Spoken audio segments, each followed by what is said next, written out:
Assalamualaikum warahmatullahi wabarakatuh. Perkenalkan, nama saya Azahra Ayus Kurnia, NIM 20664224021, Prodi PGSD Penjas A. Saya di sini akan menjelaskan tentang sejarah tentang pendidikan jasmani. Sejarah sendiri adalah kejadian atau peristiwa yang terjadi pada masa lampau. Sejarah dalam pendidikan jasmani dibagi menjadi 10 zaman. Saya akan menjelaskan dari mulai awal pertama zaman yang ada pada pendidikan jasmani tersebut, yaitu 1. Zaman primitif. Pada zaman ini aktivitas fisik merupakan bagian dari kehidupan semua evolusi manusia, diawali dengan gerakan dan perkembangan. Homo sapiens adalah makhluk yang sebagian besar bergantung pada aktivitas fisik. Manusia primitif bertahan hidup dengan melakukan aktivitas berburu, mencari tempat berteduh, dan berlindung dari keganasan lingkungan sekitar. Pengkajian manusia prasejarah dilakukan arkeologi dan antropologi dengan meneropong masyarakat primitif. Yang kedua yaitu zaman kuno. Ada 2 kebudayaan kuno yang masih tetap bertahan dan masih tetap hidup, yaitu adalah Cina dan India. Cina mewariskan jenis aktivitas fisik dan permainan. Wen Changbo adalah seorang ahli yang menunjukkan bahwa pada abad-abad permulaan di Cina hidup diwarnai oleh tari-tarian, gulat, panahan, dan berbagai aktivitas fisik lainnya. Pendidikan jasmani digambarkan dengan seni menembak, sepak bola, tinju, anggar, dayung, tolak batu, tarik tambang, dan berkuda. Kebudayaan India sama tuanya dengan kebudayaan Cina, tetapi tekanan jasmani telah diabaikan. Yang ketiga adalah zaman Greek. Pada zaman pendidikan jasmani merupakan cara hidup orang Greek. Meskipun terdapat variasi motivasi untuk itu sesuai dengan negara kota masing-masing. Tujuan untuk kekuatan militer di Athena dengan warga negaranya yang bebas dan bentuk masyarakat demokratis. Pembentukan jasmani tidaklah semata-mata hanya bagi tujuan kekuatan militer saja. Mereka memandang latihan jasmani sebagai cara untuk membentuk mental, moral, sosial maupun tubuh. Sebagaimana sekarang banyak dianut pemikiran gagasan kesatuan bulat manusia. Keempat, zaman Romawi. Untuk orang Romawi, perkembangan fisik adalah masalah praktis, dengan pengaturan tertentu didasarkan oleh motif kemiliteran. Persamaan dengan tumbuhnya kekaisaran di kota Romawi. Kota abadi sebagai pusat kebesaran bangsa Romawi menjadi semakin berkurang. Berpartisipasi dalam latihan jasmani karena mementingkan ilmu pengetahuan dan harta kekayaan. Profesionalisme dalam olahraga terjadi tekanan dan diletakkan pada lomba Carlot dan perkelahian gladiator tanpa pembatasan hingga mengorbankan tubuh dan nyawa pelomba. Kelima, zaman abad gelap. Ada beberapa aliran yang mempengaruhi pendidikan dan pengajaran, antara lain religi, renansi, reformasi, rasionalisme, dan sosialisme.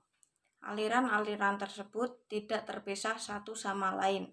Akan tetapi, yang satu merupakan reaksi atas aliran sebelumnya yang saling mempengaruhi.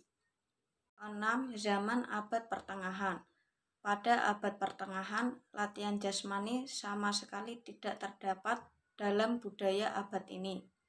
Sementara sekarang ini tidak ada lagi filsafat demikian. Sisa-sisanya masih terdapat sebagai warisan. Ini dapat terlihat pada sikap orang yang menentang pendidikan, khususnya pendidikan jasmani. Contoh yang baik adalah terdapat bahwa bergembira dan bahagia serta pernyataan-pernyataan diri adalah dosa. Permainan adalah godaan karena menimbulkan kepuasan dan kesenangan serta pernyataan diri. 7. Zaman feodalisme dan kesatrian. Orang-orang gereja menempati posisi-posisi yang penting dalam masyarakat dan gereja itu sendiri merupakan benteng kekuatan dalam kekacauan pada waktu itu. Pengaruh Kristen ini menekan latihan jasmani dan terutama menentang aktivitas olahraga ketangkasan. Dipakai dalam perang yang sesungguhnya antara para bangsawan dan pembela gereja ketika bermain perang-perangan pada turnamen Zeus. 8. Zaman Renaissance atau kelahiran kembali. Renaissance sangat penting bagi latihan dan pendidikan jasmani karena ditandai oleh timbulnya pemikiran penting jasmani sebagai bagian dari keseluruhan individu yang menjadi kepercayaan pada umumnya. Zaman Renaissance adalah ketika rakyat dalam alam dekadensi Roma dengan pengulasan barbarisme muncul kembali dan melepaskan diri dari kedalaman lubuk abad gelap dan abad pertengahan dengan mencapai tingkat budaya yang mengasimilasikan dan menghargai kembali budaya Greek dan Romawi kuno. Kata Renaissance berarti lahir kembali. Maksudnya ialah kelahiran kembali atau kehidupannya kembali kebudayaan Greek dan Romawi. 9. Zaman modern Eropa. Beberapa ahli sejarah menyatakan bahwa olahraga beregu adalah penemuan kebudayaan Barat. Olahraga individu seperti gulat dan panahan sudah dipraktekkan di seluruh dunia, tetapi tradisi olahraga beregu menurut para ahli berasal dari Eropa, khususnya Inggris. Dan yang ke-10, zaman nasionalisme. Zaman nasionalisme muncul pada abad ke-19 sebagai upaya membentuk patriot-patriot bangsa dan mempertahankan bangsa dari kaum imperialisme. Akibat negatif dari pendidikan ini adalah munculnya Chauvinisme di Jerman, yaitu kegilaan terhadap tanah air yang berlebih-lebihan di beberapa negara, seperti di Jerman yang akhirnya menimbulkan pecahnya Perang Dunia Pertama. Dan sekarang saya akan menjelaskan sejarah pendidikan jasmani di Indonesia, yaitu pada zaman kerajaan.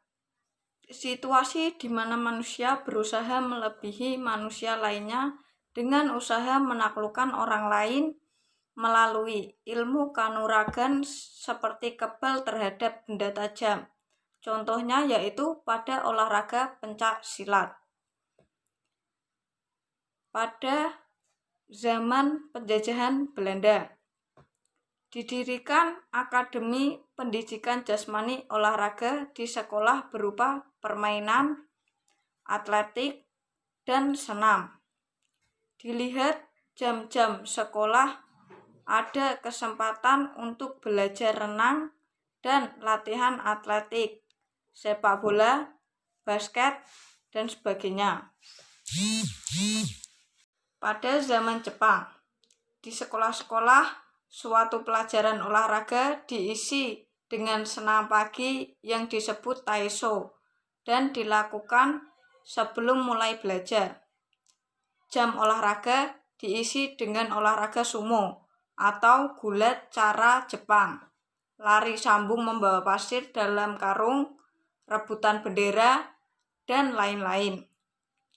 Zaman kemerdekaan, Kementerian Pendidikan dan Pengajaran memiliki tugas untuk 1. Menyelenggarakan latihan-latihan jasmani untuk masuk ke angkatan perang, dan 2. Mengusahakan rehabilitasi mental bangsa Indonesia. Dan yang terakhir yaitu gerakan olahraga. Gerakan olahraga membentuk wadah olahraga dengan nama PORI, yaitu singkatan dari Persatuan Olahraga Republik Indonesia, dan diketuai oleh Sultan Hamengkubuwono ke-9.